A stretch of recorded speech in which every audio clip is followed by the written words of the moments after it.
Il était une fois une petite fille du nom d'Aïka. Elle vivait dans la paisible ville d'Aïkamura.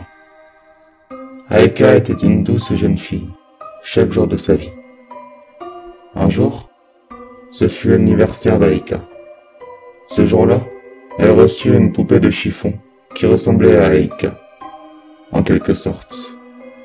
Aïka nomma la poupée d'après son propre nom, et très vite, elle devint sa meilleure amie.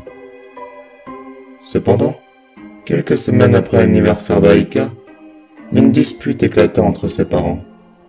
La mère d'Aïka accusait son mari de la tromper avec une autre femme. Des objets furent lancés dans la maison et dans les environs, et des cris retentirent. Aïka n'appréciait pas beaucoup. Elle détestait quand ses parents se battaient.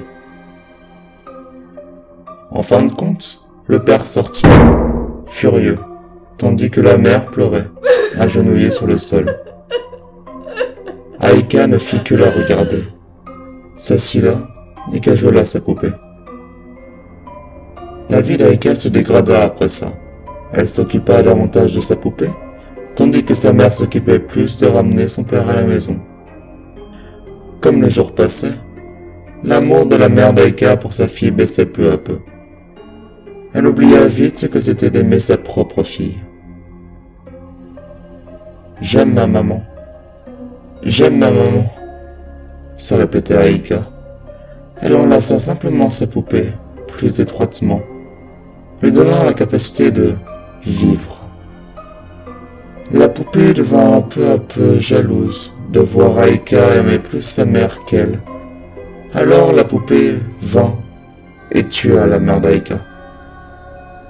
Maintenant que la poupée et Aïka étaient seules toutes les deux, plus rien ne pouvait les séparer. Cependant, Aïka commença à avoir peur de son amie la poupée et la jeta contre le mur. Elle tenta tous les chemins, mais toutes les issues étaient bloquées. « Tu ne peux pas sortir.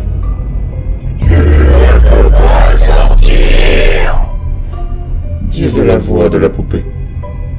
Ne voulant plus jamais endurer la présence de la poupée, Aïka mit fin à ses jours en se jetant dans la mer.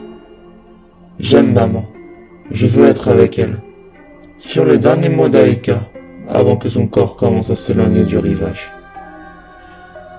Aujourd'hui, à Aïkamura, une paire de chaussures a été découverte sur le rivage. Les chaussures appartenaient à Aïka, une jeune fille qui avait vécu ici. On suppose qu'elle s'est suicidée, mais ses raisons sont inconnues.